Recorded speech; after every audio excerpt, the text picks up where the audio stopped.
టమాటా నిల్వ పచ్చడి మనం చేసేటప్పుడు టమాటాలు ఎండలో ఎండబెట్టే పని లేకుండా, టమాటాలు ఉడకబెట్టే పని లేకుండా ఈ టమాటా పచ్చడిని ఎంతో ఈజీగా తయారు చేసుకోవచ్చండి. మరి ఈ టమాటా నిల్వ పచ్చడి రైస్లోకి కాకుండా ఇడ్లీ దోశల్లో కూడా చాలా టేస్టీగా ఉంటుందండి.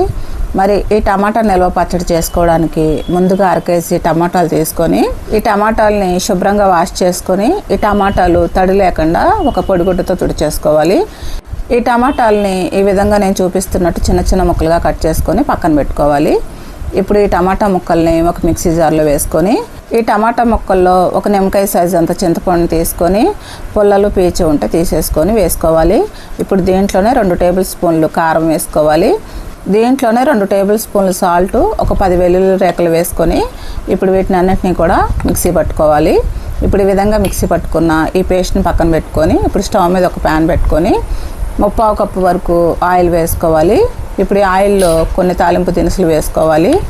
ఈ తాలింపు గింజల్ని కొంచెం సేపు వేయించుకొని ఇప్పుడు దీంట్లోనే ఒక 10 వెల్లుల్లి రేకల్ని క్రష్ చేసుకొని వేసుకోవాలి. దీంట్లోనే ఒక 5 ఎండుమిర్చిని తుంచుకొని వేసుకొని వీటిని కూడా కొంచెం సేపు వేయించుకోవాలి.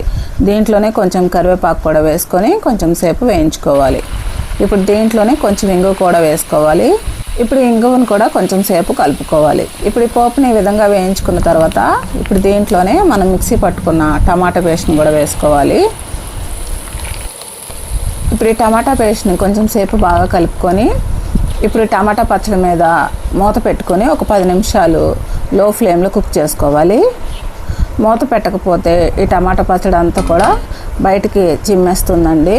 అందువల్ల మూత పెట్టుకొని 10 నిమిషాలు ఈ టమాటా పచ్చడిని ఉడికించుకోవాలి. ఇప్పుడు 10 నిమిషాలు అయిన తర్వాత మూత తీసి ఒకసారి బాగా కలుపుకోవాలి. ఇప్పుడు ఈ టమాటా పచ్చడిలో కొంచెం నీరు తగ్గిందండి. ఇప్పుడు ఈ టమాటా పచ్చడి కొంచెం దగ్గర పడింది. ఇప్పుడు దీంట్లోనే 1/2 టీ స్పూన్ పసుపు, ఇప్పుడు ఈ పచ్చడిలో 1 టీ స్పూన్ ఆవాలు, 1 టీ స్పూన్ మెంతులు వేయించుకొని పొడి చేసుకుని వేసుకోవాలి. ఇప్పుడు వీటిని అన్నిటినీ ఒకసారి బాగా కలుపుకొని ఈ టమాటా పచ్చడిలో ఆయిల్ పైకి తేలేంత వరకు లో ఫ్లేమ్లో ఈ టమాటా పచ్చడిని ఉడికించుకోవాలి.